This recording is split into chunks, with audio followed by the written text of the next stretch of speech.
अस्सलामुअलैकुम सामीन। 2 रमज़ानुल मुबारक और 13 मार्च है। ख़बर का उन्वान है 5 मेंबरान असम्बली ने साथ छोड़ दिया। मामला हरियाणा का है, जहां 24 घंटे पहले हरियाणा सरकार ने इस्तीफ़ा दे दिया था और वहां नायब सिंह साहब की क़यादत में नई सरकार बन गई है। और आज फ़िलहाल एतमाद की तहरीक यानी विश्वास प्रस्ताव वहाँ लाया जा रहा है।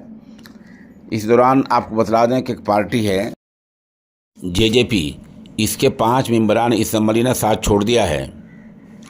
जेजेपी के हरियाणा में कुल 10 एमएलए हैं, 5 ने साथ छोड़ दिया है। हालांकि पार्टी के चीफ दुष्यंत चौटाला ने व्हिप जारी किया था। व्हिप जारी करके कहा था कि आज की असम्बली कार्रवाई में कोई हिस्सा ना ले। फिर भी 5 विधायक, 5 मेंबरान असम्बली उनके पहुंच गए हैं। बतला दें, इस बात को समझने के लिए थोड़ा हमें पस मंज़र में, बैकग्राउंड में जाना पड़ेगा। दरअसल जो बीजेपी है हरियाणा में, बीजेपी के पास अपने तौर पर अक्सरियत नहीं है। 40 मेंबरान असम्बली हैं।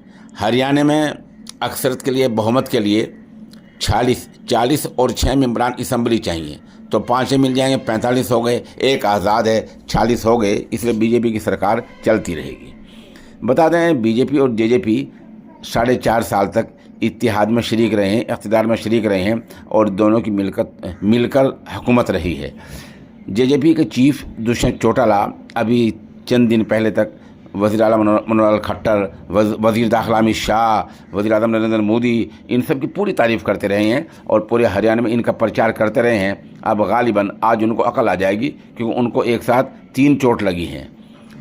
पहले बीजेपी ने इत्तेहाद तोड़ा, फिर सरकार से बाहर किया और आज उनके 5 विधायक भी अंदर खाने तोड़ लिए हैं। हरियाणा में फ़िलहाल तो लोकसभा इलेक्शन पूरे मुल्क के साथ हैं। अभी शायद आज ऐलान हो सकता है लोकसभा इलेक्शन का, तो पूरे मुल्क में लोकसभा के साथ हरियाणा में इलेक्शन होंगे। लेकिन जहाँ तक असम्बली का सवाल है, असम्बली के जो इलेक्शन है विधानसभा के, वो हरियाणा में तकरीबन 6 महीने बाद होने हैं। 6 महीने नई सरकार काम करेगी और अब देखते हैं कि दुष्यंत चौटाला अगला कदम क्या उठाते हैं, क्या लाए अमल तैयार करते हैं। क्योंकि आज उनकी पार्टी की एक हरियाणा में बड़ी रैली है, उसमें फैसला होगा, उसी में ऐलान किया जाएगा।